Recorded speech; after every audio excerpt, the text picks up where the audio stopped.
Halo, kini saatnya saya Dana Paramita mengantarkan sejumlah informasi dari Makassar. Sejumlah berita aktual dan menarik akan kami sajikan untuk Anda. Berikut 3 berita utama hari ini. Akibat lilin di lantai 2, Wihara Girinaga di Kota Makassar terbakar. Puluhan tamu resepsi pernikahan keracunan makanan di Kabupaten Pangkep. Serunya menikmati kopi di kafe bernuansa Tempo Dulu di Kota Makassar.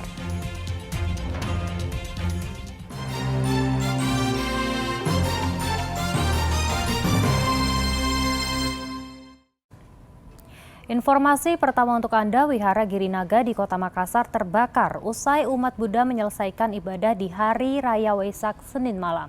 Diduga kebakaran berawal dari lilin yang menyala di lantai 2.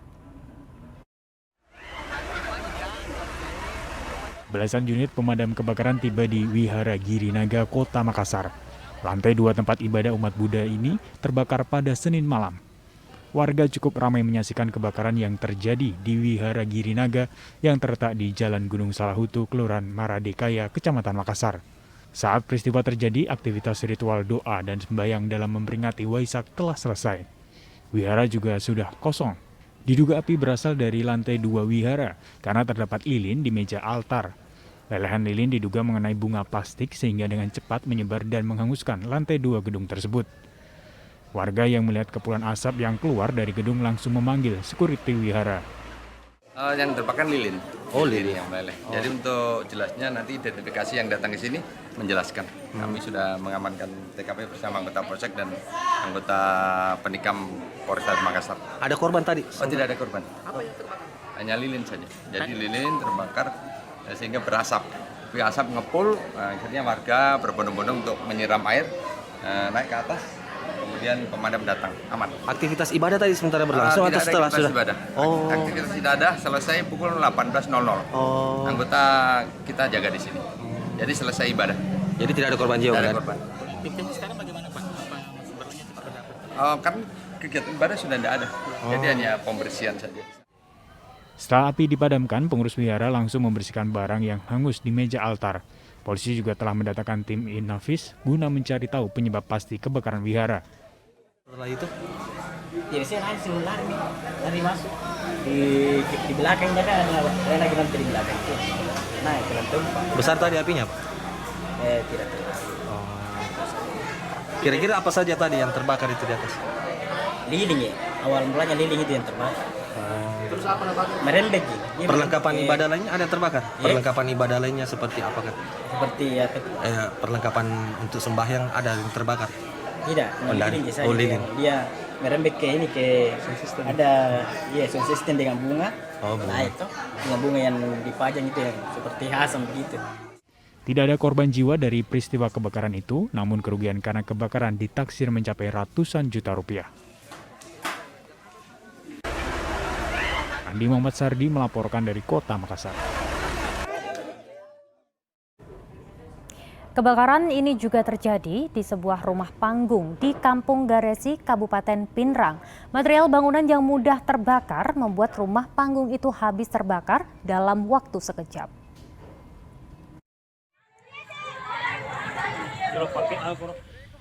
Kobaran api menghanguskan sebuah rumah panggung di Kampung Garesi, Kecamatan Supa, Kabupaten Pinrang pada 15 Mei kemarin. Pemilik rumah, Safri, tak mampu berbuat banyak karena api dengan cepat membakar rumah yang terbuat dari bahan yang mudah terbakar. Tak banyak barang berharga yang bisa diselamatkan, pemilik rumah ia hanya bisa menyelamatkan diri dari kobaran api. Warga setempat mengatakan percikan api terlihat pertama kali di atap rumah. Dari sana api langsung menjalar ke seluruh bagian rumah. Dari atas. Itu bagaimana awalnya, Pak? Ada percikan. Itu lampu tuh terbang korsleting. Oh, korsleting. Oh, harus pendek ya? Iya. Baru turun api.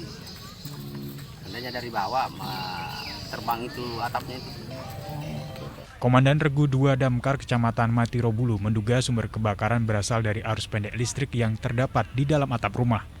Pihaknya meminta warga untuk kembali mengecek instalasi listrik sehingga kejadian serupa tidak terulang. Untuk penyebab kebakaran, untuk sementara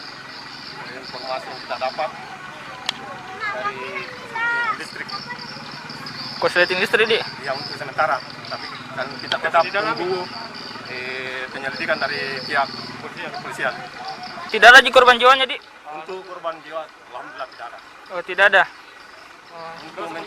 Untuk mencegah kebakaran, terutama untuk penyebab korsleting listrik, warga harus memperhatikan utamanya instalasi listriknya, perhatikan setiap kala diperiksa apakah kondisi instalasi masih layak atau bagaimana. Kalau memang tidak layak, tolong diperhatikan.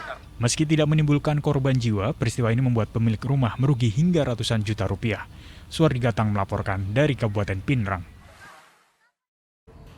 Tidak dapat menyelamatkan pasien yang sekarat, seorang dukun di Kabupaten Jeneponto dianiaya oleh keluarga pasien. Tidak hanya korban, anaknya juga terluka hingga harus dirawat di rumah sakit. Seorang dukun di Kabupaten Jeneponto alami luka di lengan dan dagu setelah dianiaya keluarga pasien. Ente Daeng Cora, 40 tahun, menjadi korban penganiayaan. Bahkan anak dukun pun ikut dianiaya serta rumahnya dirusak oleh keluarga pasien. Peristiwa berawal ketika dukun Ente Daeng Cora didatangi pasien yang menderita muntah darah untuk disembuhkan.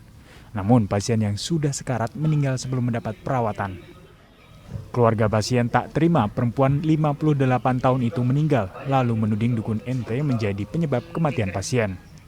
Akhirnya keluarga pasien mendatangi rumah dukun lalu menganiaya dukun dan anaknya serta merusak isi rumah dukun itu. Langsung menyerang. Tanpa ada satu kata pun. Tanpa ada yang lewat belakang, lewat depan. Pokoknya itu rumah dia keliling. Depan. Langsung dia datang itu satu masuk. Saya mau mengamuk. Jadi aku bilang duduk dulu cerita baik-baik. Langsung dia tarik pistolnya. Saya mau tembak kau. Jangan dulu. Jangan. Ada yang membawa pistol? Ada. Itu adalah. Kepolisian Polres Jeneponto turun tangan untuk menyelidiki kasus penganiayaan dan pengrusakan rumah milik dukun. Itu rumah salah satu warga yang diindikasi melakukan praktek pengobatan. Kayak dukun begitu, Dan? Pengobatan tradisional. Terus jadi korban sekarang Dan dirawat di mana, Dan? Korban sekarang dirawat di rumah sakit Lanto di Pasir. Ya, terus terduga pelakunya, Dan, dari pihak kepolisian? Kami dari pihak kepolisian masih melakukan proses penyelidikan. Sementara dukun dan anaknya kini dirawat di Rumah Sakit Umum Lanto Daeng Pasewang sejak 16 Mei kemarin karena luka serius yang dideritanya. Rumah dukun dipasang garis polisi. Zainuddin melaporkan dari Kabupaten Jeneponto. Tak terima dilaporkan karena konsumsi minuman keras, seorang remaja menganiaya temannya di Kabupaten Bulukumba. Video penganiayaan selama 30 detik itu viral di media sosial.